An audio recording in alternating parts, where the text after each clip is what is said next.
নমস্কার। আহারে বাহারে বাঙালি হেসেলে আপনাদেরকে স্বাগতম জানাই। আজকে আপনাদের সামনে শেয়ার করব চিকেন মশলা রেসিপি, ঘরোয়া উপায়ে কিভাবে করছি সেভাবেই, কোনো গুঁড়ো মশলা ব্যবহার না করে। তো এখানে আমি ফার্স্টে আলু টুকরো করে নিয়ে তাতে লবণ হলুদ দিয়ে কিন্তু সুন্দর করে ডিপ ফ্রাই করে নিচ্ছি।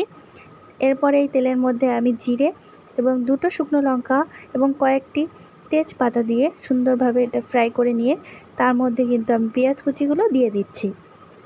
পেঁয়াজ কুচি দিয়ে সুন্দরভাবে লাল লাল করে ভেজে নেওয়ার পর এর মধ্যে কিন্তু আমি দিয়ে দিচ্ছি গোটা গরম মশলা, লবঙ্গ, এলাচ, এগুলো দারচিনি দিয়ে।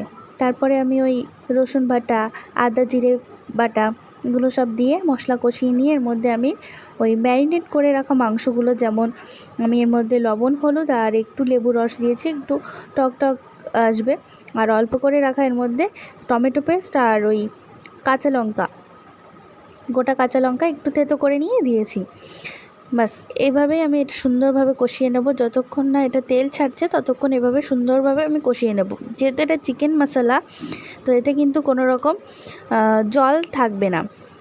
তো জলটাকে আমি সুন্দরভাবে করে নেব। তার মধ্যে আলুগুলো দিয়ে দিচ্ছি। এই দেখো এখান থেকে কিন্তু এতগুলো জল বেরিয়েছে, তো আমি আর জল অ্যাড করলাম না এক্সট্রা।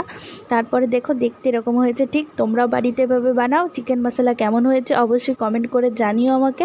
তো ধন্যবাদ সবাইকে আমার এই ভিডিওটা দেখার জন্য। আর ইউটিউব থেকে যারা দেখছো তারা অবশ্যই আমার চ্যানেলটিকে সাবস্ক্রাইব করে রাখো, আর পাশে থাকা বেল বাটনটি ক্লিক করে রাখো। অল ক্লিক করে রাখলে আমার চ্যানেলের সমস্ত ভিডিও তোমার কাছে পৌঁছাবে। ধন্যবাদ।